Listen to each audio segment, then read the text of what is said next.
वही होगा मेरा पति। कड़कड़ाती धूप में मेहनत करती कमली पसीने से तरबतर हो रही थी। तभी खाना खाने की छुट्टी हुई। इतने शरीर तोड़ परिश्रम के बाद उसे जोरों की भूख लगी थी। आज माई ने क्या साग भेजा होगा, सोचते हुए उसने अपना खाने का डब्बा खोला। वह देखकर हैरान रह गई कि डब्बे में प्याज और सूखी रोटी के सिवाय और कुछ भी नहीं था। कमली गुस्से में लाल हो रही थी। उसने डब्बे को वैसे ही वापस बंद कर दिया। तभी उसके बाजू में खाना खा रही नीमो ने पास में खड़े लात टपकाते कुत्ते को देखकर उसके आगे एक सूखी रोटी फेंक दी। कुत्ता भी रोटी देख उसे सूंघकर अलग हो गया। उसे शायद बिस्किट की तमन्ना थी जो इस वक्त उसके नसीब में नहीं थे।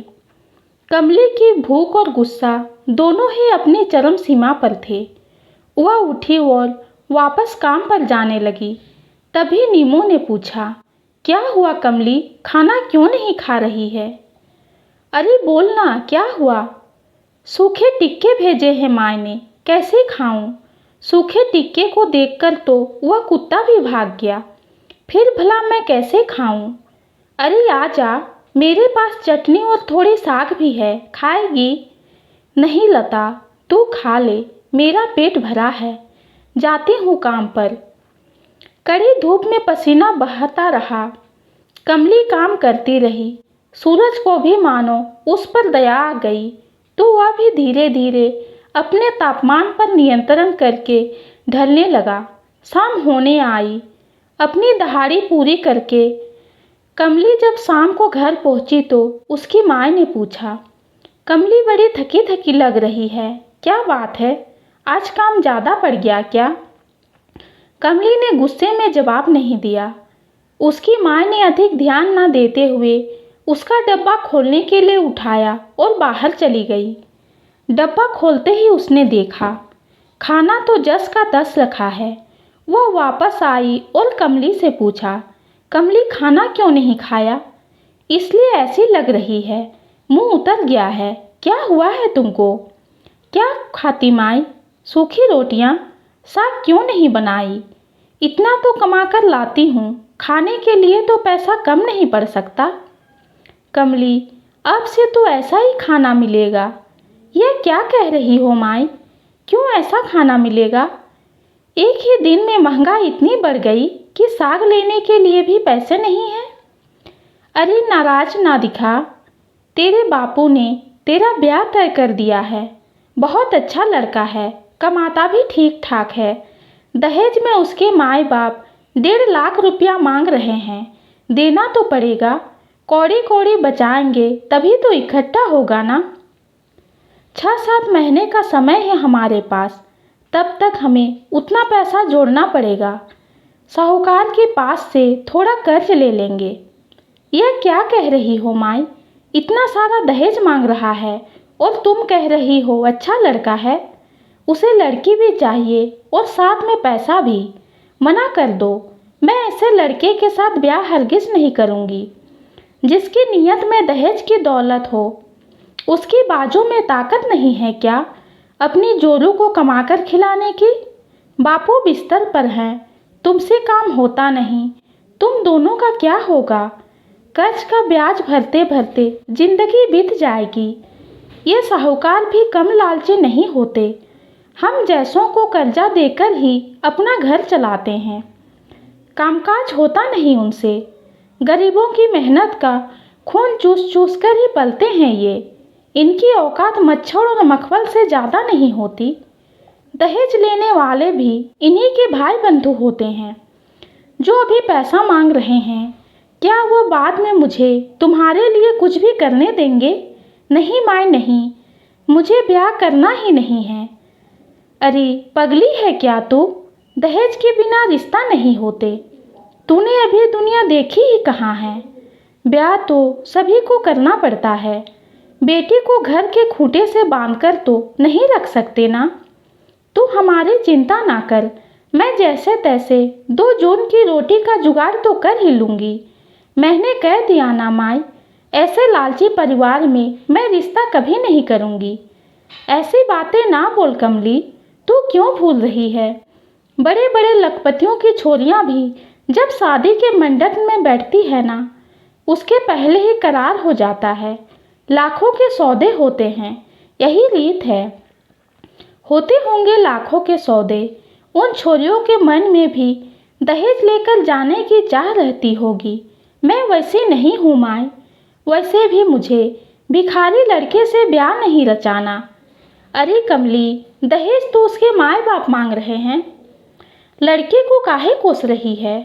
अच्छा, मतलब वो अपने लड़के को बेच रहे हैं 1.5 लाख रुपये में? उन्हें कह दो हमें यह सौदा मंजूर नहीं। माँ ने कमली को हर तरह से समझाने की कोशिश की, किंतु कमली की ना हाँ में ना बदली। कमली ने कहा, माँ कल से साग बनाना मत भूलना।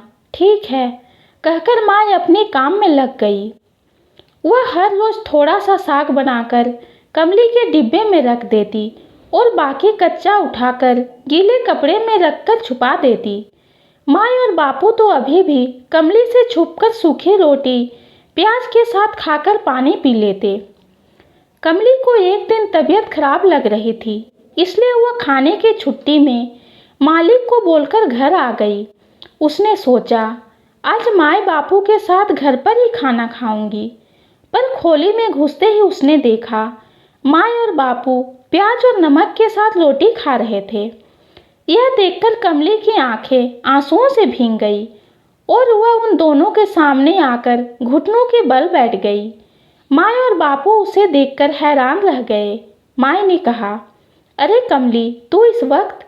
कमली की आंखों से आंसू टपक कर उनकी थाली में जा गिरा। कमली कुछ भी बोल नहीं पा रही थी, लेकिन उसकी आंखें सब कुछ बोल रही थीं। उसके आंसू देखकर माँ और बापू के आंसू भी बह निकले। बापू ने कुछ बोलने के लिए मुंह खोला तो कमली ने उसके मुंह पर अपनी उंगली रख दी और अपने घुटनों को नीचे कर पालती मानकर उसके पास बैठ गई।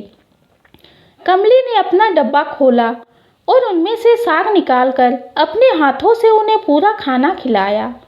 इस समय कोई किसी से कुछ नहीं कह पा रहा था। कमली के मन में केवल यही विचार आ रहा था कि उसका यह फैसला कितना सही था कि वह दहेज देकर ब्याह नहीं करेगी, वरना उसके माए बापू को शायद जीवन भर नमक के साथ ही रोटी खानी पड़ती।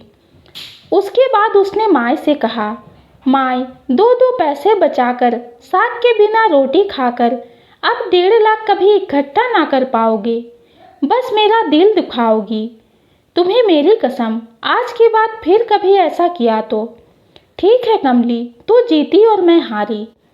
उसके बाद भी कमली के लिए कई रिश्ते आते रहे, लेकिन हर जगह बात दहेज पर आकर अटक जाती। कमली अपनी जीत पर अड़ी ही रही। वह अपनी माँ से हमेशा एक ही बात कहती थी, माँ, दहेज मांगने वालों के लिए मेरे मन में केवल 2 ही बातें आती हैं।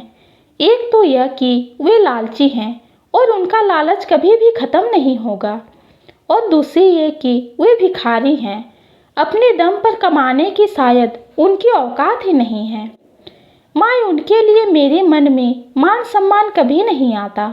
तुम ही बोलो माँ, ऐसे परिवार या ऐसे लड़के से रिश्ता मैं क्यों जोड़ूं जिसका मैं आदर ही ना कर पाऊँ। मुझे मेरे बापू और माँ की थाली में सूखी रोटी और प्याज नहीं, रोटी के साथ साग, चटनी और अचार भी चाहिए। मैं तो ऐसे लड़के से ब्याह करूँगी जो बिना दहेज लिए मुझसे विवाह करे और मुझे मेरे माँ बापू के लिए रोटी के साथ साग का भी जुगाड़ करने दे। वही होगा मेरा पति। ये कहानी आपको कैसी लगी कमेंट में ज़रूर बताइए। कहानी पसंद आती है तो चैनल को लाइक और सब्सक्राइब कीजिए। कहानी सुनने के लिए आपका बहुत बहुत धन्यवाद।